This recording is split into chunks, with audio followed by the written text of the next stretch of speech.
আপনার রেন্ডার কি রিয়েলিস্টিক হচ্ছে না? চলুন দেখি কিভাবে ধীরে দিয়ে জিরো থেকে এমন সব শোম্যান ফটো রিয়েলিস্টিক রেন্ডার করা যায়। ভিড়ের কঠিন সেটিংস নিয়ে ভয় পাচ্ছেন? এই বিগিনার গাইডে আমি সবকিছু এত সহজে বোঝাবো যে আপনি আজ থেকেই প্রফেশনাল রেন্ডার করতে পারবেন। 3ds Max এ ভিড়ে শিখতে চান? তাহলে এই ভিডিওটি আপনার জন্যই। চলুন শুরু করি ভিড়ের একদম step by step Bangla tutorial. তো ঠিক আছে, শুরু করা যায়। আশা করছি আপনাদের ভিডিওটি অবশ্যই ভালো লাগবে। আর যদি ভালো লেগে থাকে তাহলে অবশ্যই লাইক করবেন এবং শেয়ার করে আপনার বন্ধুদের জানিয়ে দিবেন। আর আপনাদের মূল্যবান কোনো মতামত থাকলে অবশ্যই কমেন্ট করে জানিয়ে দিবেন। ভালো কেন লাগছে না বা না লাগলে অবশ্যই আমাদেরকে কমেন্ট করে জানিয়ে দিবেন। আর যারা এখনো চ্যানেলটি সাবস্ক্রাইব করেননি তারা সাবস্ক্রাইব করে নেবেন, যাতে আপনি লেটেস্ট আপডেটগুলো সহজে পেতে পারেন এবং সাথে সাথে বেল আইকনটি অন করে রাখবেন। তো ঠিক আছে, আমাদের বিগিনার গাইড টু ভিড়ে ফর 3ds Max এ আপনাকে স্বাগত। এই গাইডটি আপনাকে সফটওয়্যারটির কাজ করতে শুরু করতে এবং খুব অল্প সময়ের মধ্যে রেন্ডারিং করতে সাহায্য করবে। আজ আমরা 3ds Max ভিতরে ভিড়ের বিভিন্ন ফিচার কোথায় পাওয়া যায় তা ঘুরে দেখব। এই ভিডিওটির মূলত ইউজার ইন্টারফেস এর একটি ওয়ার্কফ্লো। আমরা এই ভিডিওতে খুব বেশি রেন্ডারিং করব না, তবে আপনি ভিডিওর ডেসক্রিপশন লিংক থেকে আমাদের প্রজেক্টের ফাইলগুলো ডাউনলোড করতে পারেন এবং আপনার সুবিধা মতো সময়ে দৃশ্যটি নিয়ে পরীক্ষা নিরীক্ষা করতে পারেন। প্রথমেই আমরা ভিড়ে টুলবারটি দেখব, যা আপনাকে দারুণ কিছু দরকারি ভিড়ে টুল দ্রুত ব্যবহার করার সুযোগ দেয়। Welcome to IT Guru. IT গুরুতে স্বাগতম। এটি এমন একটি স্থান যেখানে প্রযুক্তি শেখা সহজ, আকর্ষণীয় এবং আমাদের ভাষায়। চলুন আজই শুরু হোক আমাদের শেখার যাত্রা একসাথে আইটি গুরুতে। যেমন এখানে রেন্ডার বাটন রয়েছে, যা একটি প্রোডাকশন রেন্ডার শুরু করে। আপনি লক্ষ্য করবেন যে আইকনের নিচের দিকের কোনো একটি ছোট্ট অ্যারো আছে, এর মানে হলো এখানে আরো টুল আছে। আপনি যদি ক্লিক করে ধরে রাখেন তবে আরেকটি অপশন দেখতে পাবেন। এই অপশনটি আপনাকে ইন্টারঅ্যাক্টিভ প্রোডাকশন রেন্ডার বা সংক্ষেপে আইপিআর শুরু করতে দেয়। আইপিআর আপনাকে রেন্ডারিং চলাকালীন দৃশ্য পরিবর্তন করার পারমিশন দেয়, যা আপনার চূড়ান্ত ইমেজটি নিখুঁত করতে এবং এতে কাজ করা অত্যন্ত সহজ করে তোলে। টুলবারে এরপরে রয়েছে টর্চ ক্লাউড বাটন, যা আমাদের দৃশ্যটি ক্লাউডে রেন্ডার করার জন্য পাঠায়। টর্চ ক্লাউড হলো একটি ক্লাউড রেন্ডারিং সার্ভিস, যা আপনার সময় বাঁচাতে এবং দ্রুত ফলাফল প্রদানে সহায়তা করে। এরপরে আছে ভিড়ে ফ্রেম বাফার, যা সংক্ষেপে ভিএফ। চলুন এটি ক্লিক করে দেখি। মনে রাখবেন, আপনি যদি ইতিমধ্যে ভিড়েতে আপনার বর্তমান রেন্ডার হিসাবে সেটটা করে থাকেন, তবে টুলবারের যে কোনো বাটনে ক্লিক করলে আপনাকে সেই পরিবর্তন করার জন্য বলা হবে। ভিড়েকে আপনার বর্তমান রেন্ডারার হিসাবে সেট করার একটি দ্রুত উপায়। ভিড়ে ফ্রেম বাফার খোলা থাকা অবস্থায় চলুন দ্রুত এর ইউজার ইন্টারফেসটি দেখে নিই। ভিএফডি হলো সেই জায়গা যেখানে আমরা আমাদের রেন্ডার দেখতে পাবো। আমরা সরাসরি এখান থেকে একটি নতুন প্রোডাকশন বা ইন্টারঅ্যাক্টিভ রেন্ডার শুরু করতে পারি। এখানে কিছু দরকারি টুল আছে, যেমন রেন্ডার রিজিয়ন, রেজলিউশন পার্সেন্টেজ এবং ট্র্যাক মাউস বাটন, যা আপনার ইমেজে কাজ করার সময় আপনাকে সাহায্য করতে পারে এবং আপনি এখান থেকে আপনার রেন্ডার করা ইমেজ সেভও করতে পারেন। এই ড্রপ ডাউন মেনুটি আপনাকে আপনার দৃশ্যের বিভিন্ন রেন্ডার এলিমেন্ট দেখতে দেয়। রেন্ডার এলিমেন্ট গুলো আপনার ইমেজ সম্পর্কে অতিরিক্ত তথ্য প্রদান করে, যা আপনার ইমেজ প্রসেসিং করার সময় কাজে লাগতে পারে। ডান দিকের আয়তক্ষেত্রটিতে ডবল ক্লিক করলে আপনি একটি অতিরিক্ত মেনু সম্প্রসারিত করতে পারেন। এখানে আপনি ইমেজের চেহারা উন্নত করতে কিছু কম্পোজিটিং করতে পারেন। এখানে বিভিন্ন ধরনের কালার কারেকশন লেয়ার আছে, যা ইমেজের পোস্ট প্রসেসিং করার সময় আপনাকে অনেক ফ্লেক্সিবিলিটি বা নমনীয়তা দেয়। এই অংশে আপনি লাইট মিক্সের মতো বিভিন্ন মোডের মধ্যে পরিবর্তন করতে পারেন, যা আপনাকে রেন্ডারিং শেষ করা বা শেষ হওয়ার পরের দৃশ্য আলোগুলো পরিবর্তন করতে দেয়। এবং কম্পোজিট মোডে, যা আপনাকে ইমেজে কিছু বেসিক কম্পোজিটিং করার অনুমতি দেয়, যা আপনাকে রেন্ডারিং করা শেষ হওয়ার পরের দৃশ্যের অনেকগুলো পরিবর্তন করতে দেয়। এবং কম্পোজিট মোডে, যা আপনাকে ইমেজের কিছু বেসিক কম্পোজিট করার অনুমতি দেয়। এছাড়া ভিএফডি তে আপনি আপনার দৃশ্য সম্পর্কে কিছু রেন্ডার স্ট্যাটিস্টিক দেখতে পারেন। দৃশ্যে কোনো সমস্যা থাকলে লগ দেখতে পারেন এবং এমনকি কোলাবোরেশন ফিচার ব্যবহার করে রিভিউর জন্য আপনার রেন্ডার শেয়ার করতে পারেন। একইভাবে আপনি যদি ভিএফডি এর বাম দিকের আয়তক্ষেত্রটিতে ডাবল ক্লিক করেন, তাহলে আপনি ভিএফডি হিস্ট্রি মোডে সম্প্রসারিত করবেন। আপনি আপনার ইমেজগুলো সংরক্ষণ করতে এই ফিচারটি ব্যবহার করতে পারেন এবং এখানে আপনার ইমেজ সেভ করলে সেগুলো ভিআর আইএমজি ফরম্যাটে সংরক্ষিত হবে, যা একটি সাধারণ পিএনজি ইমেজের চেয়ে অনেক বেশি তথ্য রাখে। যেমন আপনি যখন প্রথমে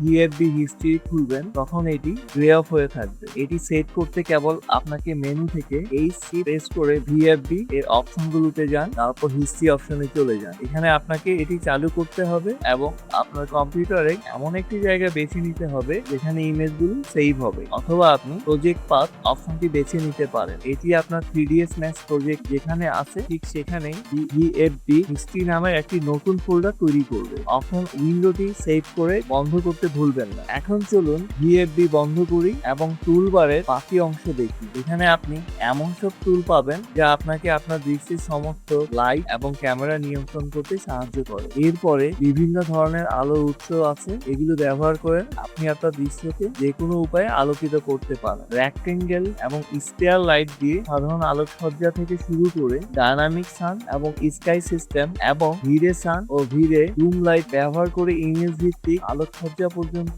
এরপরে আছে বিভিন্ন ডায়নামিক জিওমেট্রি টুল যা শুধুমাত্র রেন্ডার করার সময় জিওমেট্রি তৈরি করে। ভিরে ডিসপ্লেসমেন্ট, ভিরে প্রক্সি এবং ভিরে ফার এর সাহায্যে আপনি খুব বেশি মেমোরি বা পাওয়ার ব্যবহার না করে অত্যন্ত জটিল আকার তৈরি করতে পারেন। আপনি এখানে ভিরে ডিকলও পাবেন। এটি দারুণ টুল যা যে কোনো সময় সারফেস যে কোনো ম্যাটেরিয়াল বসাতে দেয়, যা আপনাকে অনেক সময় বাঁচায়। আপনার মধ্যে যারা ভিজুয়াল ইফেক্টসে আগ্রহী বা আপনারা যদি আপনাদের আর্কিটেকচারাল ভিজুয়ালাইজেশনকে আরো আকর্ষণীয় করতে চান, তাদের জন্য আছে ভিরে ভলিউম কিট। এর পরেরটি হলো টস কসমস ব্রাউজার। এটি 3D মডেল, ম্যাটেরিয়াল, HDRI এবং আরো অনেক কিছু ভরপুর একটি ক্রমাগত বর্ধনশীল লাইব্রেরি। আপনি আপনার দৃশ্যগুলো দ্রুত তৈরি করতে এই অ্যাসেট গুলো ব্যবহার করতে পারেন। চলুন ভিরে টুলবার রাইট ক্লিক করি এবং একে বাম দিকে ডক করুন। এই ছোট্ট টুলবারটি হলো toss scatter toolbar. Toss scatter হলো একটি অত্যন্ত দরকারি টুল যা আপনাকে যে কোনো সারফেসে লক্ষ লক্ষ অবজেক্ট ছড়িয়ে দেয়। এটি আপনাকে একটি সাধারণ ঘাসের দেয়াল থেকে শুরু করে একটি ঘন জঙ্গল পর্যন্ত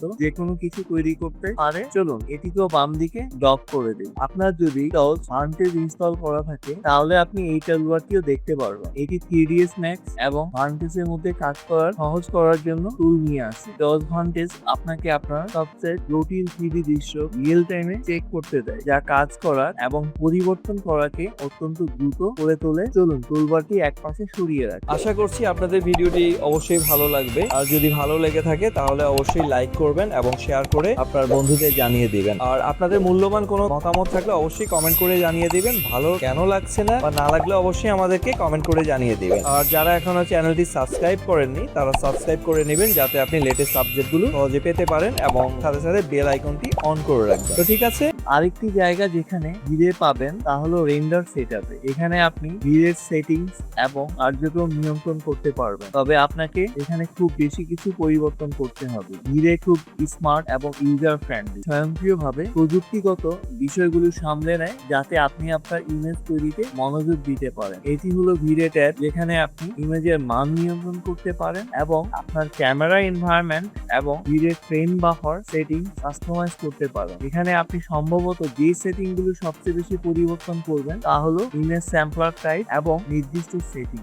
এরপর আছে জিআই ট্যাব, যেখানে আপনি গ্লোবাল ইলুমিনেশন এবং কস্টিক্স নিয়ন্ত্রণ করতে পারবেন, তবে এখানে আপনাকে খুব কমই কিছু পরিবর্তন করতে হবে। তারপর আসে সেটিং ট্যাব, যেখানে কিছু অতিরিক্ত গ্লোবাল সেটিং থাকে। এই সেটিং গুলো শুধুমাত্র খুব বিশেষ ক্ষেত্রে ব্যবহৃত হয়, যেমন এখন থেকে আপনি ACHGs কালার স্পেস বা ডিস্ট্রিবিউটেড রেন্ডারিং চালু করতে পারেন, যা একাধিক কম্পিউটারের মধ্যে কাজ ভাগ করে দিয়ে আপনার রেন্ডারিং এর গতি বাড়িয়ে দেয়। খেয়াল রাখবেন, আপনি যদি কোনো সেটিংস এর উপর আপনার মাউস হোভার করেন, একটি ছোট হেল্প বক্স পপ করবে। আপনি এই ড্রপ ডাউন মেনু থেকে এই হেল্প বক্স গুলো ভাষা পরিবর্তন করতে পারবেন। এরপর চলুন রেন্ডার এলিমেন্ট ট্যাবে যাওয়া যাক। অ্যাড বাটনে ক্লিক করুন এবং আপনি সমস্ত ভিরে রেন্ডার এলিমেন্ট এর একটি তালিকা দেখতে পাবেন। যেমনটি আমরা আগে বলেছি, এই রেন্ডার এলিমেন্ট গুলো আপনার ইমেজ সম্পর্কে অতিরিক্ত বিস্তারিত তথ্য দেয়, যা আপনি প্রদর্শনের জন্য বা আপনার ইমেজে কি হচ্ছে তা ভালোভাবে বোঝার জন্য ব্যবহার করতে পারেন। এখন চলুন ভিরে জিপিইউ রেন্ডার সুইচ করি। সাধারণত